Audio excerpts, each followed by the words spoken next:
जय मसीह की एंड गुड मॉर्निंग। आज सुबह प्रभु का वचन हमारे लिए यूहन्ना का सुसमाचार 15वीं अध्याय और पहली आयत, the gospel of John chapter 15 verse 1। यहाँ पर इस प्रकार लिखा है, सच्ची दाखलता मैं हूँ और मेरा पिता किसान है। एक और बार, सच्ची दाखलता मैं हूँ और मेरा पिता किसान है।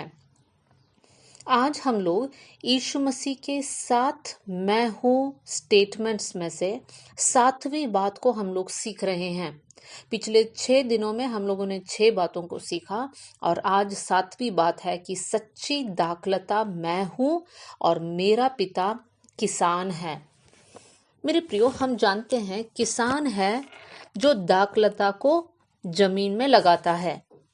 उसी समान पिता परमेश्वर ने पुत्र यीशु मसीह को इस संसार में भेजा। अब यीशु मसीह कहता है कि मैं दाखलता हूं। अब यीशु मसीह हमारे साथ, मानव जाति के साथ कैसे कनेक्शन को बता रहे हैं। हम पढ़ सकते हैं 15वीं अध्याय का 5वीं आयत, यूहन्ना सुसमाचार।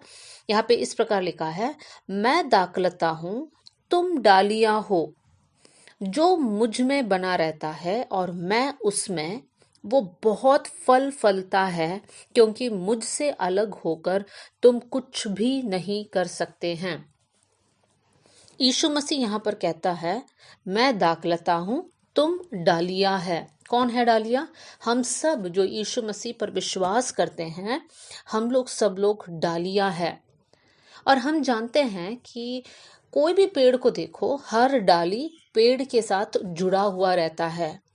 जो डाली पेड़ से अलग है वो मरा हुआ है, उसमें कभी फल उत्पन्न नहीं हो सकता, उसमें जान नहीं है।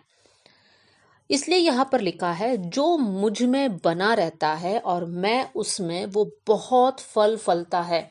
देखिए मेरे प्रियो, हम सबके बारे में यीशु मसीह ने एक मकसद को रखा है, एक योजना को रखा है। और प्रभु हमारे जीवन को आशीषित बनाना चाहता है। वो तब होगा जब हम डाली दाखलता के साथ जुड़े रहेंगे। हम हर दिन यीशु के साथ साथ चलेंगे, तब हम बोल सकते हैं कि हाँ, हम यीशु के साथ साथ है। हम डाली हैं और यीशु मसीह दाखलता है। देखिए मेरे प्रियो, हमारे जीवन में कुछ भी हम करें, बिना प्रभु के मदद के हम कुछ नहीं कर सकते हैं। इसलिए हमें ये समझना बहुत ज़रूरी है, कुछ भी हम करें, प्रभु से कहे कि प्रभु, आपके बिना हम कुछ नहीं कर सकते। आप हमारे साथ रहना, आप हमको मदद करना, आप हमको चलाना, आप हमको चराना। कर कर हम वो प्रार्थना के साथ हम आगे बढ़े। देखिए, सबसे पहली बात जो हम लोगों ने सीखा वो ये था कि पिता ने पुत्र को इस संसार में भेजा। अब यीशु मसीह अपने दिव्य स्वभाव या अपने ईश्वरीय स्वभाव को लोगों के सामने लेकर आ रहे हैं, ताकि लोग इस बात को पहचाने कि यीशु ही वो मसीहा है जो पृथ्वी में आने वाला था। मेरे प्रियो, उस समय के यहूदी लोग इस बात पर विश्वास नहीं कर रहे थे कि यीशु मसीहा है, और इसीलिए यीशु मसीह अपने दिव्य स्वभाव को समझाने के लिए ये 7 बातों को लोगों के सामने रख रहे हैं। हम 7 बातों को सीख लिया। एक और बार हमारे जीवन में हम लोग देखेंगे हमारे जीवन में किन किन बातों की जरूरत है। खाना, पानी, रोशनी, मार्गदर्शन, रास्ता, हमारे जीवन के, इस जीवन के बाद, मृत्यु के बाद का जीवन में सुरक्षा, एक अच्छा चरवाहा के जैसे हमें मार्गदर्शन, ये सारी बातें हमारे जीवन में ज़रूरत है। और इसलिए इन सारी बातों को लेकर यीशु मसीह कहता है कि मैं जीवन की रोटी हूँ, मैं जगत की ज्योति हूँ, मैं द्वार हूँ, मैं अच्छा चरवाहा हूँ, मैं पुनरुत्थान और जीवन हूँ, मार्ग, सत्य और जीवन मैं ही हूँ, सच्ची दाखलता मैं हूँ। ये 7 बातों को रखकर यीशु मसीह लोगों को सिखा रहे हैं कि एक इंसान को अपने जीवन में जो कुछ चाहिए, वो सारी बातें यीशु मसीह उनके लिए प्रदान करेगा। यीशु मसीह हमारे लिए पर्याप्त है।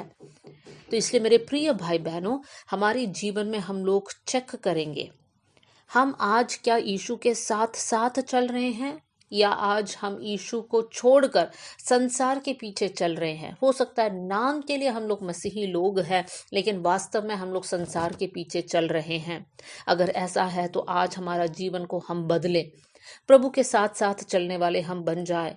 हम माने इस बात को कि यीशु मसीह ही सच्चा परमेश्वर है, और हम लोग अपने आप को नम्रता के साथ प्रार्थना करेंगे। स्वर्गीय पिता, आज का दिन के लिए, आज का वचन के लिए धन्यवाद। धन्यवाद प्रभु कि आपने अपने दिव्य स्वभाव को इन 7 बातों के द्वारा हमारे लिए प्रकट किया। प्रभु जी, आप हमारे लिए प्रभु आत्मिक रोटी है, प्रभु आत्मिक खाना है, भोजन है, ज्योति है। प्रभु जी, आप हमारे लिए एक अच्छा चरवाहा है। प्रभु जी, जो वो द्वार है, प्रभु जी, मार्ग, सत्य, जीवन है। प्रभु जी, पुनरुत्थान है। प्रभु हमारे लिए आप वो सच्ची दाखलता है। प्रभु सारी बातों के लिए हम धन्यवाद करते हैं। प्रभु आप हमसे इतना प्यार करते हैं प्रभु कि आप अपना ईश्वरीय स्वभाव को हटाकर एक मनुष्य का रूप लेकर आप इस संसार में आए और आपने हमें बचाया। प्रभु आपने अपना लहू हमारे लिए बहाया। परमेश्वर, इस महान कुर्बानी के लिए हम धन्यवाद करते हैं। प्रभु जी, हमारा जीवन में प्रभु सिर्फ और सिर्फ आपकी महिमा होने पाए। आपने हमारी प्रार्थना सुन लिया, इसलिए धन्यवाद। आदर और महिमा आपको देते हुए यीशु के नाम से हम मांगते हैं, amen. God bless you all. जय मसीह की।